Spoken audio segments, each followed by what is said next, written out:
I will, and I will explain. It's the helmet of a real Ukrainian pilot.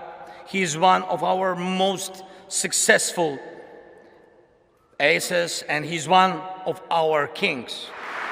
We know Russia will lose.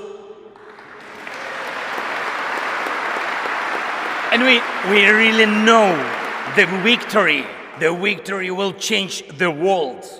And this will be a change that the world has long needed. The United Kingdom is marching with us towards the most important victory of our lifetime. It will be a victory over the very idea of the war.